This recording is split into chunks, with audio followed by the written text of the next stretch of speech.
One TV ప్రేక్షకులకు నమస్కారము.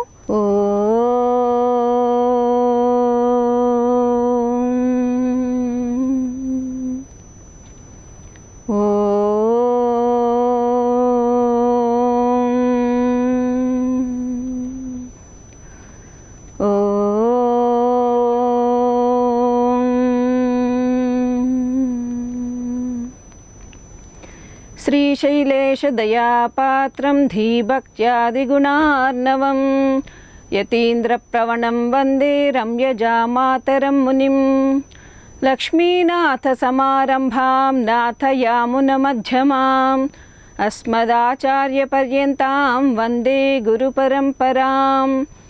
యో నిత్యమచ్యుతపదాంబుజయుగ్మరుక్మా వ్యామోహతస్తదితరాణి తృణాయ మేనే.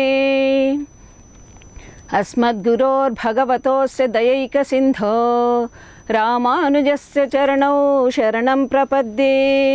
మాతాపితా యువతయస్తనయా విభూతిః సర్వం యదేవ నియమేన మదన్వయానాం.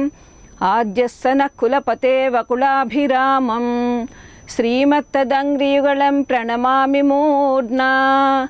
భూతం సరశ్చ మహదాహ్వయ భట్టనాథ శ్రీభక్తిసారకులశేఖర యోగివాహాన్. భక్తాంగ్రిరేణు పరకాల యతీంద్రమిశ్రాన్ శ్రీమత్పరాంకుశమునిం ప్రణతోస్మి నిత్యం. జై శ్రీమన్నారాయణ. నా పేరు కటకం అనురాధ, కర్నూలు.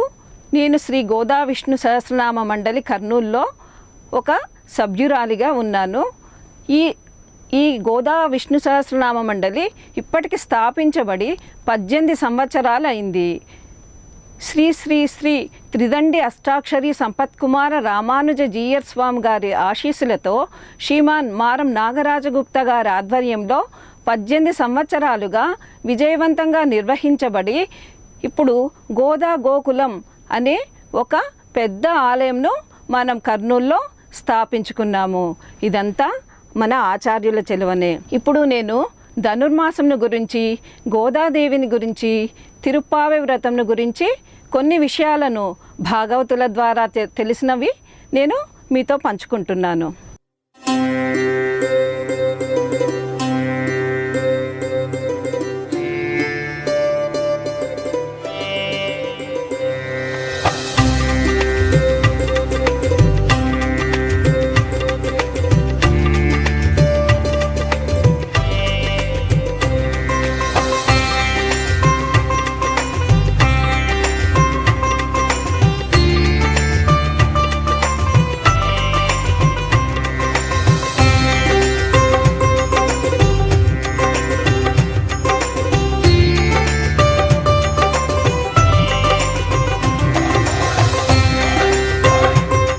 మనకు శ్రీ వైష్ణవ సంప్రదాయం ప్రకారము 12 ఆళ్వార్లు ఉన్నారు. 12 ఆళ్వార్లు వాళ్ళు ఎవరంటే పూదత్తాళ్వార్, పొయ్గై ఆళ్వార్, పేయి ఆళ్వార్, తిరుమలిశై ఆళ్వార్, శ్రీ నమ్మాళ్వార్, మధురకవి ఆళ్వార్, కులశేఖర్ ఆళ్వార్, పెరియ ఆళ్వార్, ఆండాళ్ అమ్మవారు, తొండరడిపొడి ఆళ్వార్, తిరుప్పాణి ఆళ్వార్, తిరుమంగై ఆళ్వార్. వీళ్లలో శ్రీ పెరియాళ్వార్ అనే ఆళ్వారు విష్ణు చిత్తుడు అని కూడా పిలువబడేవాడు అనమాట.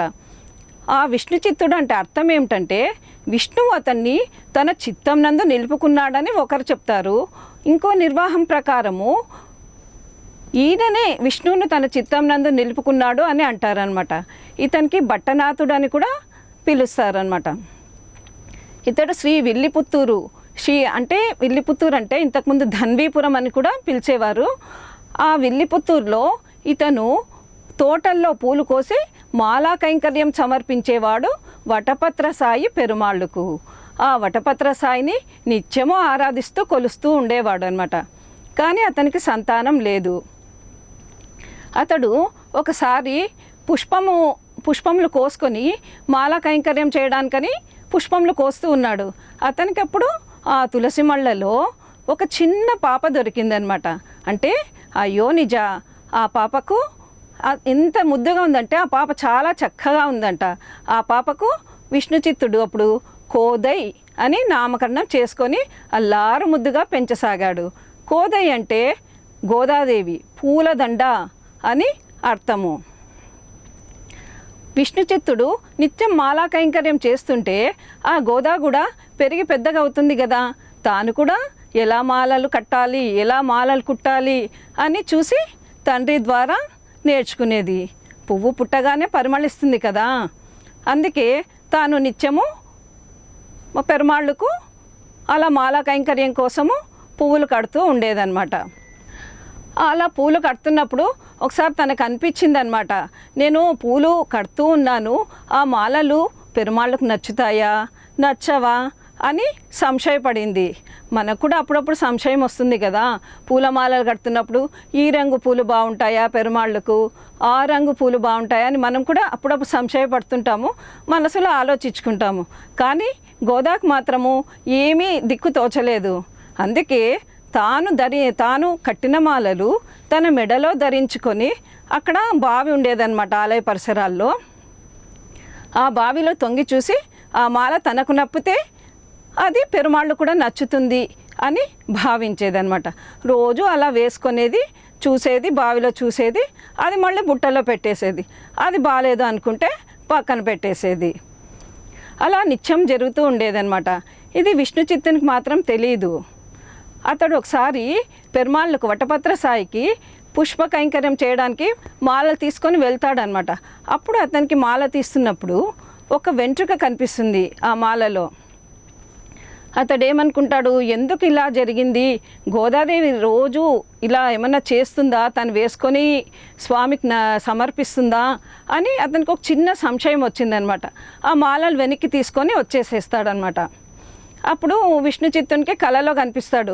వటపత్ర సాయి పెరుమాళ్ళ రాత్రి కలలో కనిపించి చెప్తాడు, విష్ణు చిత్త, నువ్వు ఎందుకు నాకు ఈరోజు పూలమాలలు సమర్పించలేదు, నాకు కొరతగా ఉంది నీవు పూలమాలలు సమర్పించనందుకంటే, స్వామి క్షమించండి, నా వల్ల పెద్ద అపరాధం జరిగింది, ఇలా గోదా తాను ధరించిన మాలలు మీకు సమర్పిస్తుంది అంటే, ఏం పర్వాలేదు, ఆ గోదా సమర్పించిన మాలలే నాకు ఎంతో ప్రీతికరం, నువ్వు రోజు నాకు సమర్పించు అని చెప్తాడనమాట. ఇలా క్రమంగా గోదా పెరిగి పెద్దగా అవుతుంది. తండ్రి ఆమెకు సంబంధాలు చూడాలి అని అనుకున్నాడు.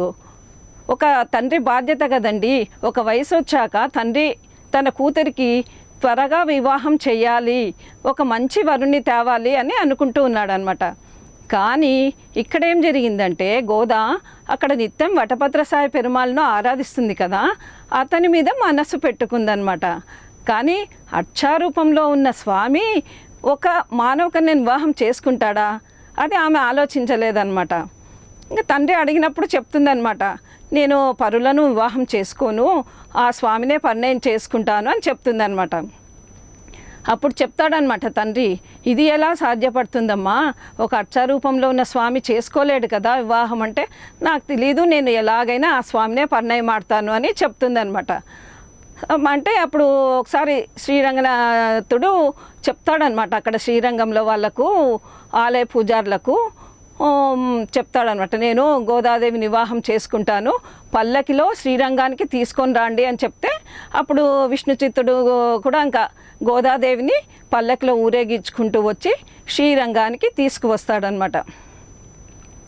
ఆ పల్లకిలో ఆ అమ్మ అంగరంగ వైభవంగా ఊరేగుకుంటూ వచ్చి శ్రీరంగం చేరేసి శ్రీరంగనాథునిలో ఐక్యం చేసేసుకుంటాడు అమ్మను రంగడు. ఇలా అమ్మ స్వామిని చేరే పరిణామంలో అమ్మ ధనుర్మాస వ్రతం చేసింది. తాను శ్రీరంగనాథుని వివాహం ఆడడానికి ఆమె ఒక వ్రతం ఆచరించింది, అదే ధనుర్మాస వ్రతము. దీనినే మార్గళి వ్రతము అంటారు, నెలపట్టు వ్రతము అంటారు, అనుకరణ వ్రతము అంటారు, తిరుప్పావై వ్రతము అంటారు, శ్రీ వ్రతము అంటారు, కాత్యాయని వ్రతం అని కూడా అంటారు. అనుకరణ వ్రతము అంటే ఏమిటి అంటే, ఆ ద్వాపర యుగంలో గోపికలు శ్రీకృష్ణుణ్ణి వివాహం చేసుకోవాలి, శ్రీకృష్ణుని దగ్గర చేరాలి అని అనుకుంటుండేవాళ్ళు అనమాట. 5 లక్షల మంది గోపికలు, 5 లక్ష కుడియల్ అలా వివాహం చేసుకోవాలి, స్వామి దగ్గర చేరాలి అని ఆశపడుతుండే అన్నమాట. కానీ అది సాధ్యం కాదు కదా. అయినా కూడా వాళ్ళందరూ కృష్ణుని మీద మనసు పారేసుకుంటారనమాట. వాళ్ళ పెద్దవాళ్ళందరూ, గోపికల పెద్దవాళ్ళందరూ అనుకుంటారు, ఏమిటి ఈ కన్నయ్య మా పిల్లలందరినీ మోసం చేసి వలలో వేసుకుంటున్నాడా అని కొంచెము దిగులు చెందేసి కృష్ణుని నేలమాళిగలో బంధించేసేస్తారనమాట. అప్పుడు గోపికలు ఇంకా ఉండిపోతారు, అలాగే ఉండిపోతారు. కానీ కరువు కాటకాలు సంభవిస్తాయి, వర్షాలు పడవు, అనావృష్టి జరుగుతుందనమాట. అప్పుడు అందరు పెద్దలందరూ కూర్చొని ఆలోచిస్తారు, ఇన్నేళ్లుగా ఎప్పుడు లేనిది ఎందుకు ఇలా జరుగుతుంది అంటే వాళ్ళలో వాళ్ళు మదన పడుతుంటారనమాట. ఎందుకు ఇలా జరిగింది అని అనుకుంటే ఒక నిర్ణయానికి వచ్చేసేస్తారనమాట వాళ్ళు. ఏదో మనం కృష్ణయ్యను ఇలా బంధించేసాం కదా, అందుకే ఇలా సంభవించినట్లుంది అనేసి మనం గోపికలతో ధనుర్మాస కాత్యాయని వ్రతం ఆచరింపచేద్దాము అని అనుకున్నారనమాట. ఆ కాత్యాయని వ్రతము చెయ్యాలనుకుంటే ఎవరైనా చేపించడానికి ఒక విప్రపుంగవుడు ఉండాలి కదా. మనం వ్రతం చేయాలన్నా కూడా మనకు ఎవరైనా మార్గనిర్దేశకం చూపిస్తూ ఒక విప్రుడు ఉంటే మనము సులువుగా చేసుకోగలం కదా. అలా అందుకు ఎవరు సమర్థులు అని ఆలోచించసాగారు. ఇంకా ఎవరండి, మన కృష్ణయ్యనే కదా అందుకు సమర్థుడు అని అనుకునేసి కృష్ణయ్య దగ్గరికి వెళ్ళి నువ్వు ఇలా మా పిల్లలకు వ్రతము చేపించు అని చెప్తారనమాట. అంటే సరేలే, రేపు ఉదయం మీరు లేచిరండి, ఉదయమే లేయాలి, ఇది ఈ వ్రతము నియమాలు ఏమి అని చెప్తారనమాట. అసలు ధనుర్మాస వ్రతము అంటే ఏమిటంటే మనము ధనుర్మాస వ్రతము చెయ్యాలి అని సంకల్పిస్తుంది అనమాట. ఈ ధనుర్మాస వ్రతం చెయ్యాలి అంటే నియమ నిష్టలు ఏమన్నా ఉన్నాయంటే చిన్న చిన్న నిష్టలు, చిన్న చిన్న నియమాలండి, పెద్దగా ఏమీ లేవు. ఉదయంన ప్రాతకాలంలో లేయాలి, పరులను నిందించకూడదు, ఉల్లి వెల్లుల్లి నిషేధం చేయాలి, చిన్న చిన్న నియమాలు ఉంటాయి. తర్వాత మనం ఒక్కరమే వెళ్ళకూడదు. ఎక్కడికైనా ఒక కోవెలకు వెళ్ళాలనుకోండి, మనము మన తోటి వాళ్ళను, భగవద్భక్తులను తోడు పిలుచుకొని వెళ్ళాలి. ఎందుకంటే మనం వాళ్ళని పిలుచుకొని వెళ్తే మన భక్తిలో ఏమన్నా పరిపక్వం లేకుండా ఏదైనా దోషం జరిగినా పక్క వాళ్ళ భక్తిలోనో ఎదుటి వాళ్ళ భక్తికో సంతోషించి భగవంతుడు ప్రత్యక్షమై కనిపించవచ్చు. అందుకే అందరం కూడుకొని చేసినామనుకో ఆ వ్రతానికి ఒక నిష్ఠా నియమం అనేది ఏర్పడి పెరుమాళ్ళను అందరము సామూహికంగా ఆరాధించుకుంటాము. మనం మొదటనే ప్రాతకాలంలో లేచి అన్ని స్నానాదులు నిర్వర్తించుకొని కోవెలకు వెళ్ళిన తర్వాత మనము గోదామ్మ వారికి అభిషేకము, శ్రీరంగస్వామికి అభిషేకము, తర్వాత విష్ణు సహస్రనామ పారాయణము, తిరుప్పావై సేవాకాలం చేసుకోవాలన్నమాట. తిరుప్పావై సేవాకాలం చేసుకున్న తర్వాత స్వామి అమ్మకు పొంగలి ప్రసాదాన్ని నైవేద్యంగా పెట్టి మనము ఆ ప్రసాదాన్నే స్వీకరించాలన్నమాట. ఇలా పొంగలే నెల రోజులే పెట్టాలి అమ్మవారికి. ఎందుకంటే ఇందులో ఒక ఆరోగ్య రహస్యం కూడా ఉంది. ఎందుకంటే మనకి ఇది వచ్చే ధనుర్మాసము శీతాకాలంలో వస్తుంది, మార్గశీర్ష మాసంలో వస్తుంది. మార్గశీర్షం అని అంటాం కదా. ఈ మార్గశీర్షంలో వచ్చే ధనుర్మాసానికి ఈ పొంగల్ ఎందుకు నైవేద్యం చేస్తాము అంటే మనము ఇందులో మిరియాలు, జీలకర్ర, సొంటి అన్ని పదార్థాలు కలిపి చేస్తారు కదా. అది కొంచెము దగ్గు, జలుబు ఏదైనా కొంచెం అటువంటి సమస్యలు ఉంటే మనకు ఆరోగ్యానికి కూడా మంచిది. అందులో ఉదయంనే చన్నీళ్ళ స్నానం చేస్తాం కదా మనము, దానికి కూడా మంచిదన్నమాట. అలా మనం ప్రసాదం స్వీకరించిన తర్వాత మళ్ళీ రాత్రి మనము తిరుప్పావై కాలక్షేపం చేసుకోవాలి, పురాణ పట్టణం చేసుకోవాలి. తర్వాత రాత్రికి మళ్ళీ పెరుమాళ్ళను సందర్శించుకొని మనము కోవెల్లో ఏమైనా ప్రవచనాలు అలా చెప్తుంటే వినాలి. అంతే. ఇంత చిన్న చిన్న నియమాలతోనే మనకు ఈ తిరుప్పావై వ్రతం పూర్తి అవుతుంది. తిరుప్పావై అంటే ఏమిటంటే పవిత్రమైన వ్రతము అనే అర్థం అన్నమాట. ఈ తిరుప్పావైలో ఏముంది అంటే తిరుప్పావై 30 పాశురాల ముత్యాల హారము, రత్నాల హారము, పూమాలిక వంటిది. పాసురాల మాలిక 30 పాసురాలతో గోదమ్మ కృష్ణయ్యను సేవించినది. అంత కృష్ణ కైంకర్యం కోసము ఆమె ఎంత తపన పడింది అని మనకు తెలుస్తుందన్నమాట. తిరుప్పావై మొదటి 5 పాశాల్లో వ్రత నియమము, నిష్ఠ ఏమిటి, మనం వ్రతం ఎలా చేయాలి, ఎందుకు చేయాలి అనేది ఉంటుందన్నమాట. తర్వాత 6వ పాశం నుంచి 15వ పాశం వరకు ఒక్కొక్క గోపికలను లేపుకుంటూ వెళ్తుందనమాట. ఒక్కొక్క గోపికను ఎందుకు లేపుతున్నారంటే 10 మంది గోపికలను లేపుతూ వెళ్తారనమాట 6 నుంచి 15 వరకు. అంటే మన సంప్రదాయం ప్రకారం చెప్తూ ఉంటారనమాట. వాళ్ళంతా ఆళ్వార్లు అనే భావనతో నిద్ర లేపుతూ ఉంది అని మనం అనుకోవాలి. తర్వాత 16వ పాశం వచ్చేటప్పటికి కృష్ణయ్య కోసం చూస్తారనమాట. నందుడు, యశోదను, బలరాముని వీళ్ళని నిద్ర లేపుతారు కానీ కొంటె కృష్ణయ్య కనపడడు. ఎక్కడ ఉన్నాడా అని వాళ్ళు ఆలోచిస్తారనమాట. ఇంకెక్కడుంటాడు, నీలాదేవి దగ్గర ఉంటాడు. అమ్మ పురుషకారం లేకుండా మనం వ్రతం చేసుకోకూడదు కదా అని నీలాదేవి భవనానికి వెళ్తారనమాట. అక్కడ నీలాదేవి శయన మందిరంలో స్వామి అమ్మపై శయనిస్తూ ఉంటాడనమాట. అరే ఇక్కడ ఉన్నాడు దొంగ అనేసి అమ్మను స్వామిని ప్రసన్నం చేసుకొని వాళ్ళు స్వామిని కుర్చీ మీద వేంచేపు చేస్తారనమాట.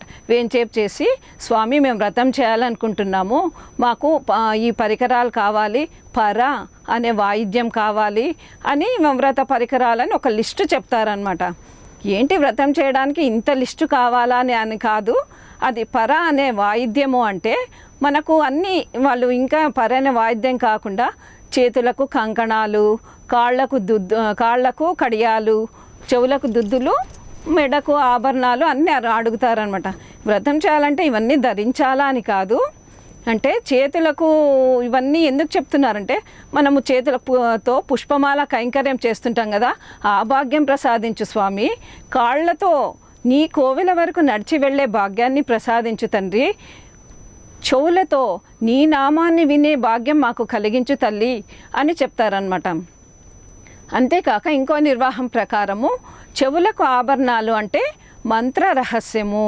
మనము ఒక గురువుగారి దగ్గర ఖచ్చితంగా సమాశ్రయణాలు తీసుకోవాలన్నమాట. అప్పుడే మనం చేసే పూజ ఫలిస్తుంది. ఒక సదాచార్యుని దగ్గర మనం ఎప్పుడైతే శంకు చక్రాంకితలు అవుతామో అప్పుడే మనం చేసే పూజకు పరిపక్వత లభిస్తుందన్నమాట. ఎందుకంటే వాళ్ళు త్వరగా పెరుమాళ్ళను చేరుకునేదానికి ఒక మార్గం అనేది చూపిస్తారనమాట. అందువల్లనే ఎప్పుడైనా కూడా మనం సమాశ్రయణాలు చేసుకున్న తర్వాత పెరుమాళ్ళను సేవిస్తే మనం తొందరగా సేవించుకోగలము. ఇలా తిరుప్పావై 30 రోజులు వ్రతం చేసినందువలన ఇంత 30 రోజులు కష్టపడి చేసాం కదా, రోజు ఉదయాన్నే లేసేము, అలా మళ్ళీ అన్నీ మనం వెళ్ళాము చేసాము, ఇంత కష్టపడాం కదా, ఇది చేయడం వలన ఏమైనా ఫలితం ఉంటుందా? ఎందుకంటే మానవునికి సహజం కదండి, ఏదైనా ఒక పని చేస్తున్నామంటే మనకు ఏమొస్తుంది అనే కొంచెం లాభంతో ఆలోచిస్తాం. ఎందుకంటే ఇంద్రియాలకు మనము అధీనులం కదా. అంటే తప్పక ఫలితం ఉంటుందండి. మనం ఇంత కష్టపడి వ్రతం చేసిన తర్వాత స్వామి ఫలితం ఇవ్వకుండా పోతుందా, అమ్మ ఫలితం ఇవ్వకుండా పోతుందా? ఈ వ్రతం చేయడం వలన ఇహపర సుఖాలు కలుగుతాయన్నమాట. ఇహంలో మనకు ఈతి బాధలనే తప్పుతాయన్నమాట. మన పిల్లలకు చదువు కావాలనుకోండి, చదువు వస్తుంది. కళ్యాణాలు కావాలనుకోండి, కళ్యాణాలు జరుగుతాయి. ధనం ఆశించి చేస్తే అలా కూడా మనకు ఫలాన్ని ఇస్తుందన్నమాట. పరప్రాప్తి అంటే పరలోకంలో, అంటే మనము పరంపదం చెందిన తర్వాత మనము ఆ స్వామిని చేరుకుంటాము అని చెప్తూ ఉన్నారు మనకు ఆచార్యులు. జై శ్రీమన్నారాయణ. వచ్చిందమ్మా ధనుర్మాసము, ఇస్తుందమ్మా మోక్షప్రదము. వచ్చిందమ్మా ధనుర్మాసము, ఇస్తుందమ్మా మోక్షప్రదము. భక్తితో మనము ఆచరించిన ఇహపర సుఖములు కలుగునుగా. వచ్చిందమ్మా ధనుర్మాసము, ఇస్తుందమ్మా మోక్షప్రదము. పూర్వమెందరో ఈ వ్రతము చేశారని ఎన్నో కథలున్నయిగా, అవన్నీ మనము చేసి తరించి పోదాము రండి. వచ్చిందమ్మా ధనుర్మాసము, ఇస్తుందమ్మా మోక్షప్రదము. తిరుప్పావై సేవించే ముందు మనము 2 తనియలను సేవించుకోవాలన్నమాట. ప్రతినిత్యము ఆ తనియలను సేవించుకున్న తర్వాతనే తిరుప్పావై 30 పాశాలను మనం సేవించుకోవాలి. ఇది సంస్కృతంలో ఉన్నందువలన మనకు కొంచెం కఠినంగా ఉండవచ్చు. కాకపోతే మనము ప్రయత్నిస్తే సాధ్యం కాంది లేదు కదా. నిత్యము మనం అనుసంధానం చేసుకుంటూ ఉంటే అవి ఎంతో సులువుగా ఉంటాయన్నమాట. మనం ఒక ఫలితం పొందాలంటే కొంచెమన్నా కష్టపడాలి కదా. అందుకే ఆ తిరుప్పావై 30 పాశాలను మనం శ్రద్ధగా మనం చదువుకొని మనము పాటిస్తే అది తిరుప్పావై వ్రతము మనకు ఫలితాన్ని ఇస్తుంది. జై శ్రీమన్నారాయణ. తిరుప్పావైలో మొదటి పాశురము. மார்கழித்திங்கள் மதி நிறைந்த நன்னாளால் நீராட போதுவீர் போதுமினோ நீரிழையேல் மீர் சீர்மல்கும் ஆயுப்பாடி செல்வச் சிறுமீர்கால் కూర్వేల్ కొడిందొళనంద గోపన్ కుమరన్. ఈ ధనుర్మాస వ్రతాన్ని మార్గశీర్ష మాసంలో చేయాలన్నమాట. మార్గశీర్ష మాసంలో తెల్లవారుతుండగానే మన ప్రాతకాలంలోనే స్నానం చేసేసి మనము కోవెలకు వెళ్ళి అమ్మను స్వామిని మనం దర్శనం చేసుకొని వాళ్ళకు అభిషేకం చేసేసి మనము తర్వాత పూజా కార్యక్రమాలు కొనసాగించాలి. అలాగే తర్వాత ఈ తిరుప్పావై వ్రతము అంటే ఈ ధనుర్మాస వ్రతంలో కుత్తు విళక్కు అనే పాశం కూడా చాలా ముఖ్యమైనదన్నమాట. ఎందుకంటే ఆ రోజు దీపాలంకరణ చేస్తారనమాట. ఆ దీపాలంకరణలో అమ్మను స్వామిని మనం సందర్శించుకుంటే మనకు ఎంతో ఫలితం కలుగుతుంది అని పెద్దల నిర్వాహం అన్నమాట. కుత్తు విళుక్కు ఎరుక్కు అనే పాశంలో మనము ఇది చూస్తామన్నమాట. అది దీపాలంకరణ మనము అంత దేవాలయం మొత్తం దీపాలతో అలంకరణ చేసి మనము స్వామిని చూస్తే మంచిది అని చెప్తారనమాట. తర్వాత 25వ పాశం కూడా మన ఆచార్యులకు చాలా ప్రీతికరమైన పాశురం ఇది. ఒరుత్తి మగనాయ్ పిరందు అంటే ఈ పాశంలో మనం ఈ పాశం వచ్చినప్పుడు రేపల్ల వేడుకలు అని చేసుకుంటామన్నమాట. ఏంటి ఈ రేపల్ల వేడుకలు అంటే కృష్ణుడు ఎక్కడ పుట్టాడండి? చెరసాల్లో పుట్టాడు కదా. చెరసాల్లో పుట్టినప్పుడు ఆయనకు వేడుకలు ఏం జరగలేదండి. ఒక సామాన్యులు పుట్టగానే మనం ఎంతో వేడుకగా మనం చేస్తాం కదా బారసాలంటే. కానీ కన్నయ్యకు ఆ రోజు జరగలేదు. పాపం పుట్టంగానే ఆయన చెరసాల నుంచి బయటికి వెళ్ళిపోయాడు కదా, నది దాటుకుంటూ వెళ్ళిపోయాడు కదా, అతని తండ్రి నది దాటించాడు కదా. అప్పుడు జరిగిన వేడుకలను ఇప్పుడు మనం జరుపుకుంటున్నాము అనే భావనతో కృష్ణునికి మనము రేపల్ల వేడుకలు చేస్తామన్నమాట. అలాగే 27వ పాశురం కూడారై వెల్లుం సీర్ గోవింద అనే పాశంలో మనము ఏం చేయాలంటే ఇది కూడని వారిని కూడా అందరినీ కలుపుకోవాలన్నమాట. ఎప్పుడు రారు కదా, ఎప్పుడు రాని వాళ్ళని కూడా పిలిచాలన్నమాట. మనము ఈరోజు మా ఆలయంలో మనకు ఈ పాశం జరుగుతుంది.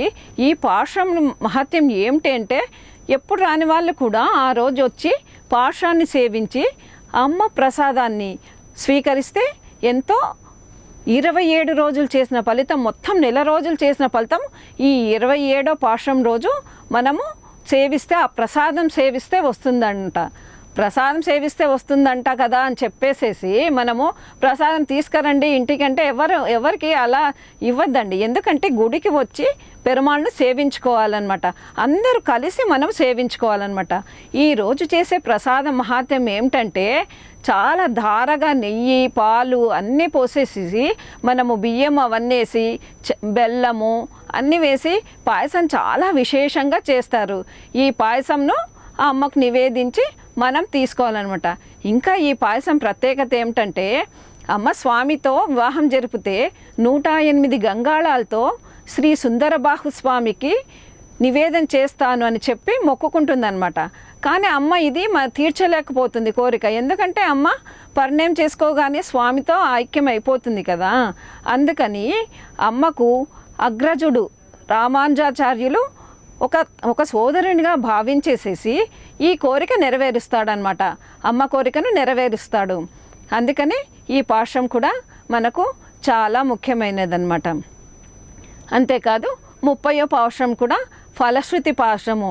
మనం ఇంత కష్టపడి చేస్తే ఏం ఫలితం ఇస్తుంది? అమ్మ మనకు కోరిన కోరికల్ని నెరవేరుస్తుంది. ఇది విష్ణు చిత్తుడు చెప్పిన మాట, పెరియాళ్వార్లు చెప్పిన మాట, తప్పదు, ఇది నిత్యము సత్యము అని చెప్తూ ఉన్నారన్నమాట. జై శ్రీమన్నారాయణ.